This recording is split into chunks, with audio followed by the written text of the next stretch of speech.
오늘 제가 드릴 말씀은 이번 전담 전문의 교대 근무 전략이라는 주제를 가지고 주야간 교대 근무하는 선생님께 저희 조그만 좀 팁을 전해드리도록 하겠습니다.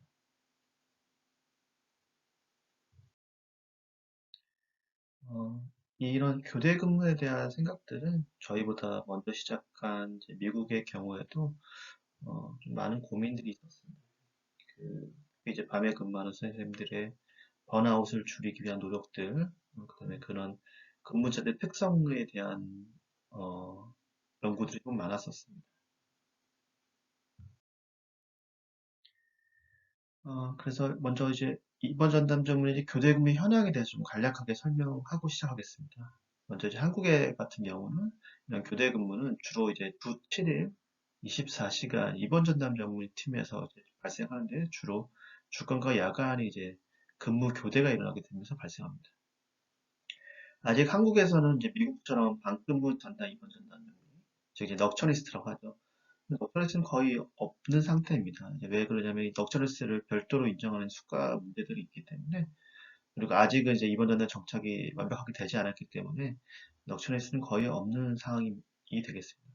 따라서 기존의 근무자들이 주간 그리고 야간을 전환하는 비율들이 아무래도 밤에 전담에서 근무하는 전담 전문의가 있는 미국보다는 많게 되게 돼요. 현재는 이제 주 7회 24시간 팀이 한국에 이제 적은 편이긴 하지만 이번 전담 전문의가 올해 본사업 이후로 정착이 되면은 증가할 가능성은 크고 실제로도 이제 이렇게 24시간 팀을 준비하고 있는 병원에 조금씩 늘고 있는 건 사실입니다.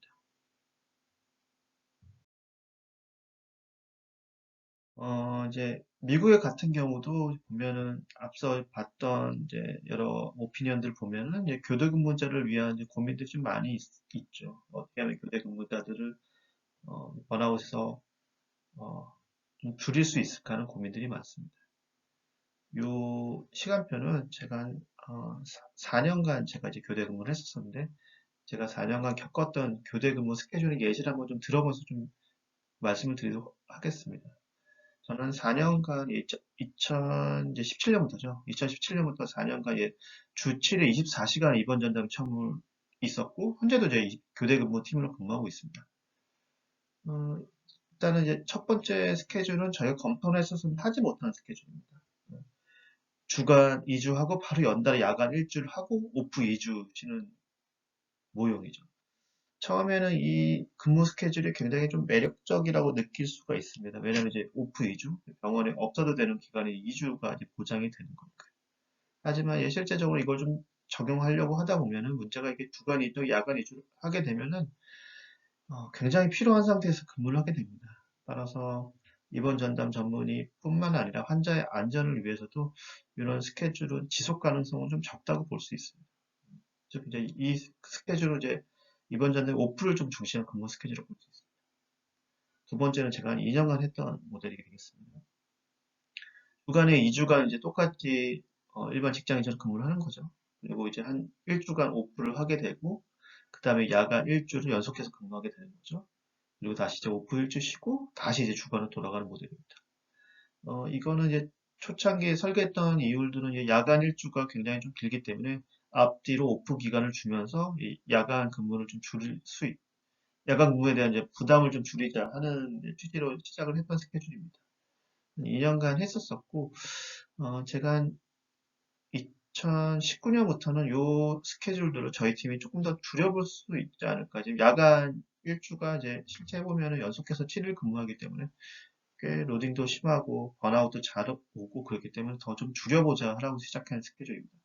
똑같이 주간에 2주를 근무하고 근무를 했으니까 조금 쉬는 타임을 줍니다. 3일 오프하고 네, 이제 4일 연속해서 야간을 하는 거죠.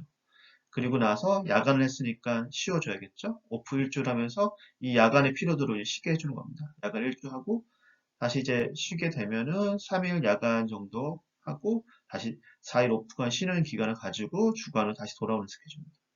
이것은 이제 이 스케줄의 목적은 연속해서 야간 근무하는 걸 좀 줄이고 야간 근무 전후에 이제 회복 시간을 좀 주는 스케줄이 되겠습니다. 어떤 게 이제 더 적합한지 그리고 실제적으로 이번 전담전문의 번아웃을 줄일 수 있는지는 아직 조금 연구를 해본 건 아니기 때문에 딱 잘라 말씀드릴 수는 없지만 가능하면 결국 이제 해외 사례 보면 알겠지만 야간 근무 일수는 줄이면 줄일수록 그리고 주야간 전환이 줄면 줄수록 좋다라는 생각입니다. 네, 근데 이 스케줄을 보시면 알겠지만 완벽하게 만족하는 스케줄은 없으십니다. 네, 앞서 봤던 이제 그런 현황들을 가지고 현재 한국의 이번 전담 교대 근무의 좀 문제점을 좀 살펴보면요. 첫 번째로 이번 전담이 교대 근무할 때 어떻게 대처하는지에 대한 교육이 이제 없는 상태죠. 선생님들께서는 이제 전공의 때 이제 당직을 사봤으니까 다 알 거라는 전제하에 이제 이렇게 하게 되는데 문제는 전공의 때와 또 이번 전에 전문의 됐을 때는 기본적으로 신체 나이가 다르다는 거죠. 이제 군의관을 갔다 오신 분도 있고 또 그 시간에 이제 다른 일 하다 오신 분도 있고 뭐 연속해서 하신 분도 있겠지만 전공이 1년차 때와 그리고 전문을 딴 이번 전담 전문의는 신체적 나이도 좀 다르고 당연히 반금에 대한 회복 속도 자체가 다르기 때문에 그때랑은 이제 전공의 때랑은 좀 대처 방안이 달라져야 되는 거죠. 근데 아직 이제 문제는 이제 그런 교육이 이제 아직은 없다라는 게 이제 문제가 되겠고 두 번째는 이제 주야간 교대 근무를 하기 위해서 과연 얼마큼의 최소한의 인원이 필요한가에 대한 합의가 아직 이루어지지 않았습니다. 저는 이제 개인적으로 생각했을 때 24시간 모델을 한 적어도 40병상 이상을 돌린다고 한다면은 적어도 최소 정말 돌릴 수 있는 최소의 인원 5명을 생각합니다. 그리고 정말 원활히 돌리면 6명 이상은 있어야 된다고 생각하고 그다음에 이제 세 번째는 교대 근무할 때 이제 번아웃 증가로 중도 폐사자 비율이 이제 높은 걸로 이제 보고 있는데 아직 정확한 데이터는 이제 살펴지지 않는 거죠. 이번 전담 자체가 이제 근무하시는 분이 아직까지는 300명 미만이기 때문에 이런 부분들에 대한 논의 자체가 잘 안 되고 있는 게 사실입니다. 그럼 이제 과연 이번 전담 전문의의 교대 근무 전략들을 좀 어떻게 세워볼 수가 이제 부족하고 아직 경험이 적은 한국을 감안하더라도 한번 전략을 좀 세워봤습니다. 크게 시스템적인 측면, 개인적인 측면을 나눠서 보면요. 시스템적으로 일단 연속 야간 근무 일수는 최소화하는 게 맞습니다. 그래서 연속 7일보다는 3일 또는 4일로 줄일 수 있고 가능하다면 3일 이내로 줄일 수가 있습니다. 문제는 이제 연속 야간 근무를 줄이게 되면 입원과 조금 충돌이 난다는 게 문제죠. 주간, 야간, 교대 근무 전환을 가능한 최소화하고 1년 스케줄을 미리 작성해 예측할 수 있게 합니다. 1년 스케줄을 미리 작성할 필요가 있는 것들은 사전에 대한 이제 개인의 루틴, 그에 대한 어떤 스케줄들을 미리 몸에 프로그램하기 위해서 필요한 겁니다. 그래서 필요한 거고, 이제 이 주야간 근무 전환은 뭐냐면은 주간 갔다 야간 갔다 다시 주간 가는 이 전환을 좀 최대한 좀 줄이는 게 좋겠다는 거죠. 문제는 이제 1번을 연속 근무를 줄이게 되면은 거꾸로 이 야간 교대 근무 전환을 좀 늘게 되는 문제가 있겠습니다. 이거를 좀 해결하려면은 결국 뒤에 나오는 백업 인력이 좀 필요한데요. 3번을 좀 보게 되면은 기본적으로 이제 야간 근무는 신체적 정신적인 데미지를 줄 수 있다는 점은 발암 물질이죠. 인지해야 되는 거죠. 그래서 개인별 야간 근무할 때 어떤 문제가 있었는가는 피드백을 계속 받고 그에 따른 적절한 대응을 세울 수 있어야 됩니다. 아직 당연히 좀 잘 안 되고 있죠. 그래서 앞서 말했듯이 이제 야간 근무로 인해서 번아웃 하면은 갑자기 이제 중도 퇴사하거나 못하겠다고 하시는 분 생깁니다. 이건 어쩔 수가 없고요. 그러면 이제 남은 인원으로 다시 재방금을 하게 되면 더 악순환이 생기는 거죠. 그래서 대체할 수 있는 백업 인력들을 어, 좀 쉽지는 않죠. 네, 준비는 해야 되는 겁니다. 이론적으로는. 이제 앞서 이제 시스템적인 좀 측면을 살펴봤고 이제 개인적인 측면에서 좀 준비해야 될 얘기들을 좀 해보도록 하겠습니다. 이제 가장 중요한 거는 이제 교대 근무자는 본인만의 좀 루틴, 어떻게 보면은 프로그램된 일상을 좀 만들 필요가 있어요. 그래서 이제 반근무할 때는 예를 들면 깨어나는 시간, 그다음에 잠자는 시간, 그다음에 반근무가 끝나고 집에 왔을 때 암막 커튼을 쓰는지, 가능하면 쓰는 걸 저는 추천하죠. 쓰는 것들. 그다음에 그 반근무 때 먹어야 되는 음식들, 가능하면 좀 가벼운 음식을 좀 먹고 부담이 되는 음식들을 좀 적게 먹기를 추천하고 있죠. 근무지나 교통수단. 아무래도 이제 반근무하게 되면 운전하게 되면 피곤하기 때문에 가능하면 대중교통을 이용하는 걸 이제 외국 사례에서 추천하고 있죠. 이런 일련의 과정들을 본인만의 루틴을 만들어서 이제 적용을 해야 되는 거죠. 어떤 사람한테는 이제 기상 시간이 가장 이제 뭐 짧은 게 기상 시간에 이제 근무하기 직전에 일하시는 분도 있겠고, 아니면 뭐 한 3, 4시간 전에 일어나시는 분 있어서 몸을 만드는 분도 있고요. 잠자는 시간 동안 이제 반근무가 끝나고 바로 주무시는 분도 있고, 아니면 반근무가 끝난 후 어떤 일들을 해야 자시는 잠이 오는 분들도 있겠죠. 그래서 자신만의 루틴을 조금 쭉 만들고 한번 그 루틴을 만들어서 지속해야 된다는 게 이제 중요한 면입니다. 그럼 이제 이런 부분들은 상황별, 즉 이제 반근무 시작할 때, 반근무 중일 때, 반근무가 끝날 때 이렇게 좀 상황별로 나눠서 접근하는 게 좋다는 거죠. 제가 좀 좋아하는 논문이 이제 BMJ에서 나온 논문이죠. 2018년 논문인데 이제 주로 이제 수면 관리에 대한 이제 교대 근무자, 반근무자의 수면 전략에 대해서 살펴본 논문이고요. 한번 뒤에서 좀 단계별로 어떻게 했는지 한번 살펴보도록 하겠습니다. 요 BMJ 논문에서는 크게 이제 처음 반근무를 시작할 때, 반근무 중일 때, 반근무 끝났을 때 이렇게 좀 단계별로 좀 나누고 있고 각각의 목표들이 좀 있고요. 슬립 뎁을 이제 좀 최소화하는 게 목표인 거죠. 그래서 처음 시작하는 날 같은 경우는 가능하면 이제 미리 이제 전에 이제 밤새거나 그러지 말라는 거죠. 좀 최대한 잘 수 있을 땐 자고 아침에 커피 같은 거 좀 줄이고 뭐 필요하면 낮잠 같은 것도 좀 잔 다음에 그 다음 이제 전략을 좀 세우라는 거죠.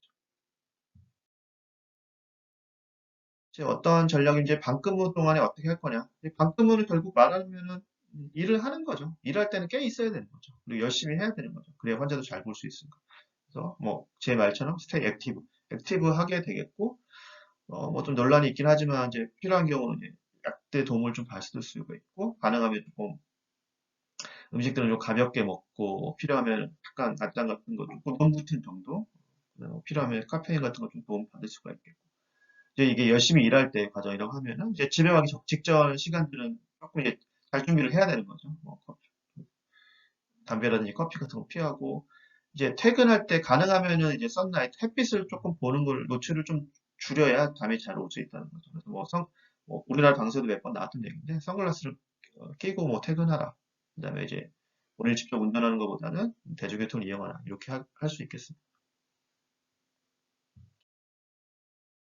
그래서 이제 주 야간 근무기 때문에 반근무 끝나고 퇴근할 때 그 낮에는 뭐 하느냐. 가능하면 역시 마찬가지로 슬립대 잠을 이제 이런 부채를 이제 줄여줘야 되는 거죠. 그래서 가능하면 할 수만 있다면은 퇴근하자마자 집에 와서 빨리 잘 수 있도록 노력을 해야겠고 잠을 잘 못 자게 하는 것도 피해야겠죠. 뭐 밝은 빛이라든지 뭐 알코올 같은 것들 그런 거 피하고 그래서 조용하고 암막 커튼이 있으면 암막 커튼을 쓰는 데서 이제 잠을 자는 거죠. 이런 부분들을 이제 해야 또 다음 반근무 때 또 힘을 줄 수 있는 거죠. 요거는 이제 반근무가 이제 끝나고 다시 이제 리듬을 잡는 거죠. 이제 주간 근무하고 야간 근무했다가 다시 이제 주간 근무를 할 때 이제 리듬을 좀 찾는 방법이 되는 얘기죠. 그래서 뭐 야간 같은 거 자거나 일부러 좀 활동량을 늘리고 정상 원래 자는 시간에 자고 이런 식으로 다시 서카디안 리듬을 좀 맞춰가는 단계를 하자는 거죠. 실질적으로 앞서 말했던 이런 단계들을 다뭐 지킬 수 있는 분들도 있고 현실에 따라서 나는 이런 단계들보다는 본인이 맞는 단계들 좀 별도로 있다. 그러면 그 루틴을 잡아서 하는 게 좋겠고요. 저 개인적으로 경험했던 바로는 결국 그 잠의 퀄리티가 결국은 이 일을 오래 할 수 있느냐 없느냐. 즉 교대 근무자로서의 일을 오래 할 수 있느냐 없느냐를 좀 어, 좌우하는 것 같습니다.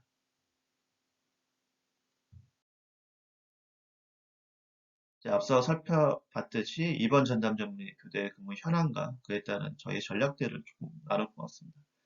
정리하자면은 일단 첫 번째로 시스템적으로 하는 건 개인이 어떻게 할 수 없다는 거죠.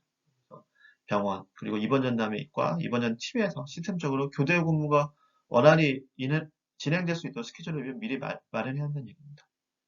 두 번째로 주야간 교대 근무로 일하면 분명히 번아웃 되는 인력이 생기게 되는데 그에 대한 백업 인력들은 미리 마련해야 됩니다. 그래서 정말로 최소한의 인원으로 이렇게 운영하게 되면은 이렇게 번아웃돼서 근무를 못 하시는 분이 생기면 마치 도미노처럼 우르르 무너지게 되는 거죠.